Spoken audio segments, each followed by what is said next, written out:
है everyone, welcome to planning BPSC. दोस्तों, ये बिहार की आज से शुरुआत करने जा रहे हैं, बिहार स्पेशल, क्योंकि एग्ज़ाम्स अब ज़्यादा टाइम नहीं बचा है। अप्रैल हो चुका है और जुलाई के बाद आपको सिर्फ रिवीजन करना है।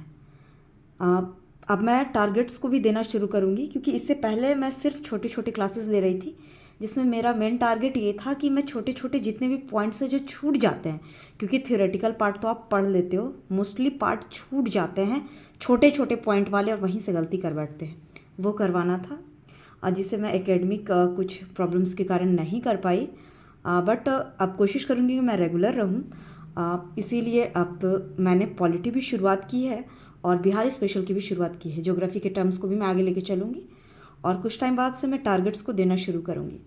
तब तक मैं एक चीज़ आपको बताना चाहूँगी। मैं आपको ये बताती हूँ कि अब प्रीलिम्स के लिए मोस्टली जो सजेस्ट करते हैं टीचर्स, और जो अभी करना चाहिए, क्योंकि क्या होता है ना कि हम लोग बहुत सारी चीज़ें पढ़ते रहते हैं, मल्टीपल रिवीजन नहीं हो पाता और इसकी वजह से हम क्वेश्चंस को गलती कर बैठते हैं।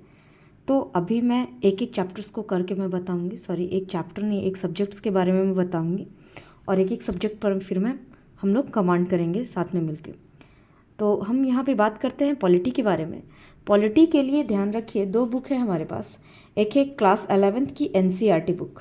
क्लास 11th की अगर एनसीईआरटी की बुक की बात करूँ तो आपको दो तरीके की बुक मिलेगी। एक है जो कि सिद्धांत पर दिया हुआ है, वो सिद्धांत मेंस के पर्सपेक्टिव से है, हमें उसे नहीं पढ़ना है। और ना ही मैं आपको कहूँगी कि क्लास 6 से आप पॉलिटी को शुरू कीजिए पढ़ने के लिए, नहीं, बिल्कुल ऐसा नहीं है। क्लास 6 से शुरू नहीं करना है आपको, क्लास 6 से आपको शुरू नहीं करना है बिल्कुल भी। आपको यहाँ पर ये बुक जो है, भारत का संविधान सिद्धांत और व्यवहार, ठीक है, भारत का संविधान सिद्धांत और व्यवहार। और अगर मैं आपको दिखाऊं तो ये बुक जो है इस तरीके की बुक आपको होगी। इस बुक को पढ़ना है। ये पढ़ना इंपॉर्टेंट इसलिए है क्योंकि यहाँ पर बेसिक फंडास बने हुए हैं सारे, और ये जो है आपको हेल्प करेगा बेसिक्स कॉन्सेप्ट को समझने में। और जो दूसरी बुक है वो है लक्ष्मीकांत। लक्ष्मीकांत हर टीचर ये सजेस्ट करते हैं कि आप चाहे कुछ भी पढ़ लीजिए, बट लक्ष्मीकांत को पढ़ना ज़रूरी है, ठीक है। तो मैं आपको ये सजेशन देती हूँ कि मैं सजेस्ट कर रही हूँ, आप मानो या ना मानो, बट अगर आपको प्रीलिम्स क्लियर करना है तो आपको ये करना होगा कि क्लास 11th की एनसीईआरटीज़ जो है, सबसे पहले अगर आप पढ़ना शुरू करें तो चैप्टर 1, चैप्टर 9 और चैप्टर 10 को कोशिश कीजिए 3 दिन में ख़त्म करने की, ठीक है। अगर आप ये ख़त्म कर लीजिएगा तो फिर आप लक्ष्मीकांत की चैप्टर 1 और 2 को 3 डेज़ में ख़त्म कर सकते हैं। ये 3 दिन का आप काम कर सकते हैं, क्योंकि इसमें मल्टीपल रिवीजन की भी ज़रूरत है। तो आप इस तरीके से, अभी भी टाइम है, 40 डेज़ में हम पॉलिटी को कवर कर सकते हैं। साथ ही साथ इसके क्वेश्चन की बात करें तो इसकी क्वेश्चंस जो होंगे वो अलग अलग तरीके से बनेंगे। इसके क्वेश्चंस को अगर देखा जाए तो ये पढ़ने के बाद हमें जो है वो 3 लेवल के क्वेश्चन करने होंगे। एक ऐसे क्वेश्चन जो जनरल एसएससी या फिर रेलवे वगैरह में आते हैं, जिसे हम लेवल 1 कहते हैं। लेवल 1 एसएससी या फिर कोई भी जनरल कंपटीशन वगैरह कुछ भी रहे। 2 की बात करें तो 2 जो है वो जितने भी पीसीएस एग्ज़ाम्स में आते हैं उस टाइप के क्वेश्चंस हमें करने हैं। और लेवल 3 जो है वो यूपीएससी का क्वेश्चन करना है। ये 3 लेवल के क्वेश्चंस को हमें करना है। अगर ये 3 लेवल का क्वेश्चन करते हैं तो यकीन मानिए बहुत कॉन्फिडेंस आ जाएगा। तो ये मेरा पॉलिटी का एक अप्रोच था बताने का। अब मैं कोई ज़्यादा एक्सपीरियंस्ड पर्सन नहीं हूँ इस लाइन में, बट हाँ, मुझे इतना पता है कि क्वेश्चंस कहाँ से आ रहे हैं और क्वेश्चन पे कहाँ से चूक होती है, क्योंकि वो सारी गलतियाँ मैंने की है। और इसीलिए मैं इस बात को आपको बता रही हूँ कि ये गलतियाँ नहीं करनी है आपको भी, और किस तरीके से तैयारी का एक लेबल बनाना है, ठीक है। तो ये जो है आप एक होमवर्क समझ लीजिए, क्योंकि मैं इस तरीके से अब जो है टारगेट्स को देना शुरू करूँगी। तो ये रहा मेरा पॉलिटी का। अब मैं आगे चलती हूँ जो कि बिहार स्पेशल के लिए है। ये नैनो की बुक है।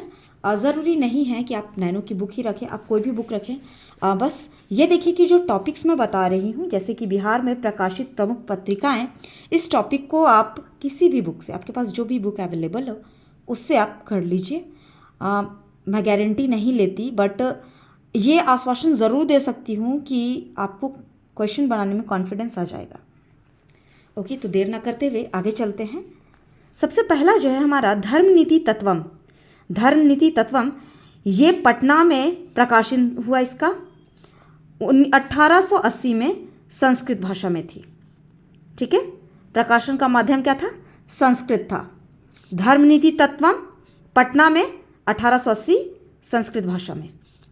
क्षत्रिय पत्रिका, क्षत्रिय पत्रिका मासिक पत्रिका थी, मंथली मैगजीन आता था। पटना में ही प्रकाशित हुई 81 में। डेट याद उतना रखने की ज़रूरत नहीं है, लेकिन ये याद रखना है कि लैंग्वेज कौन सा था, हिंदी था। लक्ष्मी पत्रिका गया में प्रकाशित हुई, गया में लक्ष्मी पत्रिका 1903 में, 1903 में हिंदी में। बालक पटना में हुआ 1926 में हिंदी में। युवक पटना में 29 में हुआ हिंदी में। मोस्टली अगर आपको देखा जाए तो पटना की जब हम बात करेंगे तो सिर्फ एक पत्रिका धर्मनीति तत्वम, क्योंकि इसके नाम से ही तत्वम से पता चल रहा है कि ये संस्कृत में होगा, ये छोड़कर बाकी जितनी भी पत्रिकाएं हैं सब के सब भाषा क्या है? हिंदी है। सब की सब भाषा हिंदी में पाई गई है। नाउ एक गया में है, गया में लक्ष्मी पत्रिका है जो कि एक मंथली मैगजीन थी, गया में 1903 में पाई गई। चलिए, युवक पटना में, भूखे पटना में, आरती पटना में, पारिजात पटना, ज्योत्सना पटना, नायधारा पटना, अवंतिका पटना, पाटल पटना। एक बार फिर से कर लेते हैं। धर्मनीति तत्वम पटना में, क्षत्रिय पत्रिका पटना में, लक्ष्मी गया में, बालक पटना में, युवक पटना में, भूखे पटना में, आरती पटना में, पारिजात पटना में, ज्योत्सना पटना में, नईधारा पटना में, अवंतिका पटना में, पाटल पटना में। दूसरा बात करते हैं देववानी। देववानी मुंगेर में, देववानी मुंगेर में। चुन्नू मुन्नू, चुन्नू मुन्नू पटना में। अच्छा, एक बात और है, देववानी जो है वो संस्कृत भाषा में लिखी गई है। मुंगेर में जो लिखी गई पत्रिका है वो संस्कृत भाषा में लिखी गई है। चुन्नू मुन्नू पटना में हिंदी में ही है। विद्यार्थी पटना में, विद्यार्थी जो है वो भी संस्कृत में लिखी गई है। अवकाश पटना में हिंदी में लिखी गई। जनमत पटना में हिंदी में लिखी गई। शिक्षा डाइजेस्ट पटना में हिंदी में लिखी गई। आशा करती हूँ ये आपको दिखा होगा। सॉरी, मैं कैमरा को आगे करना भूल गई। एक मिनट, मैं फिर से रीड आउट कर देती हूँ। या तो बात करते हैं लक्ष्मी से। लक्ष्मी गया में है। बालक पटना में, युवक पटना में, भूखे पटना में, आरती पटना में, पारिजात पटना, ज्योत्सना पटना, नईधारा पटना, अवंतिका पटना, पाटल पटना, देववानी मुंगेर, चुन्नू मुन्नू पटना, विद्यार्थी पटना, अवकाश पटना, जनमत पटना, शिक्षा डाइजेस्ट पटना। ठीक है, आशा करती हूँ अच्छा लगा होगा आपको। Thank you.